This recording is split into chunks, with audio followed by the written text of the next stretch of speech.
taratadona November kalo klita ambalma o bisimila malak cuka don kibaru keneka bi kibara mun bambulo kada kulo kan ode mali jamana nyamuko koro Amadou Toumani Touré ala ya leka kalfa minala kakeni taratado e November kalo klita Turki jamana kan kibara mun serama ul konne ayire kafo ko mali jamana nyamuko koro le Amadou Toumani Touré ko akwani kun mangene ko duskundi min bana kumala ko frakel kon kumbe ka ke mali kono yanno ko ga wakati laban nun konna ko amanya ko fo akela ni operation yere ko operation ko ni o masira soro ko sabe o sababu yala atakara Turki jamana kan wala sa cuga mina frakel to be se ka ke no o konne labana sayama ka to Istanbul ni o yere ko ni Turki favay kawla done ka fo Amadou Toumani Touré ale ko ni kunye mali chebadoy ay bara chaman ko ni ke mali jamana kono samba kelen ale ni bi konontoni kelen kwani wakati marsi kalola ale kwani ajenyogon ulude Musa Traoré ka oga fanga kwani dafri ni o kwani kofe chamanche fanga sankele ayo oke ako chamanche fanga kwani konala aya jilaja wasade kala fili ni ka o kwani bo asirafe o kwani temelen kofe jamana nyama ulu yere kwani ka kala fili ni o election présidentielle ayo o yere kwani fene ko nyenebo ni o kwani semfe Alpha Umar Konare ale koni kela jamana nyemogoy nga o fene ka fanga kofe samba flani fla Amadou Toumani Touré ale koni akambo mali jamana nyemogoya koni nofe ni akoni kera jamana nyemogoy o senfe akoni akamanda folo ko tento ni o ye sanduru flana aklala ke jamana nyemogoy o latuguni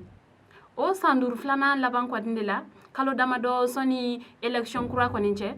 Capitaine Amadou aya sanugo ale koni fene ye Amadou Toumani Touré ka aka fanga koni dafri o koni sababu yala Amadou Toumani Touré ale koni bolaka akunda Senegal jamana koni neka ni kata akalfa do yenno Sanduru Senegal taka koni kofe Amadou Toumani Touré ale koni segna kana mali kono ka keni samba fla ale ni tan wolonvlaye kata odoma fokana bla bila Amadou Toumani Touré ale koni kumbe mali jamana kono o sababu yala ambe tasibla kerenkerelenke kanyasi akadembayama ani malde bela jele alaka adayro sumaya kibara ware mambulo kada kulo kan ode kunu tenendo November kalo kle kono ton sous préfet ale ni préfet ale ni mɔgɔ minnu kɔni ka bara bɛnnen do jamana kɔni nɔrɔ bilali ma mali fantan naani bɛɛ lajɛlen kɔnɔ olu kɔni ye barabila kudayi kɔni daminɛ kibara minnu sera ma olu kɔni ne y'a yɛrɛ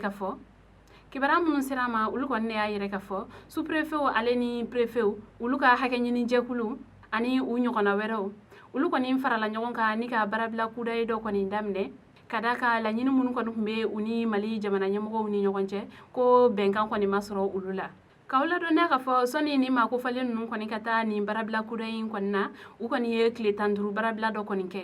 ni soni o tile 15 barabila yɛrɛ kɔni fɛnɛ cɛ u ye wulikajɔba kɔni fɛnɛ kɛ Bamako walasa cogoya min na ka u ka nisɔngoya kɔni yirɛ u ka laɲiniw kɔni la sabati baliya la ni hakɛ ɲini jɛkulu nun kɔni ka laɲini la kumaba ye u ka lakana kɔni bɛ se ka sabati cogoya min na ale ni u kɔni bɛ se ka lafiya sɔrɔ u ka baaraw kɔni kɛli la cogoya min na ale ni majugu kɔni kɛlen do ka u tɔɲɔgɔn minnu kɔni fɛnɛ minɛ jamana ɲɛmɔgɔw kɔni ka wulikajɔ kɔni sabati walasa olu kɔni bɛ se ka labila cogoya min na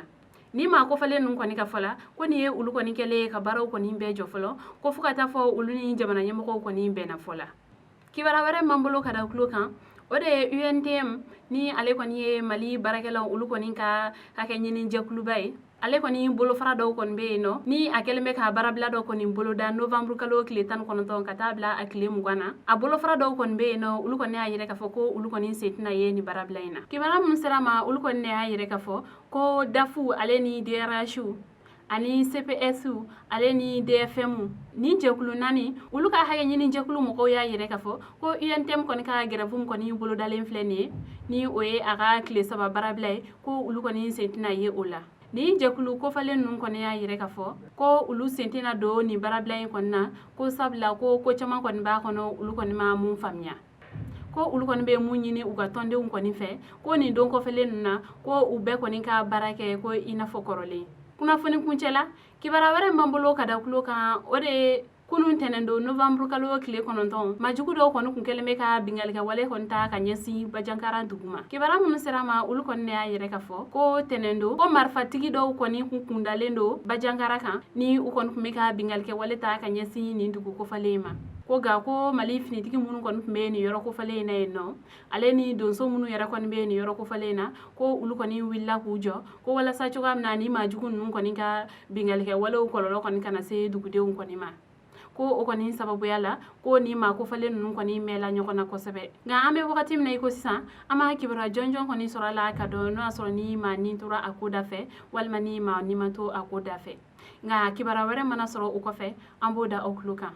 an balimaw ni ne kun ye aw ka bidon kibaru ye ka da aw tulo kan ani ce aw ka kulomajɔ la aw k'an bɛn a ɲɔgɔnna wɛrɛ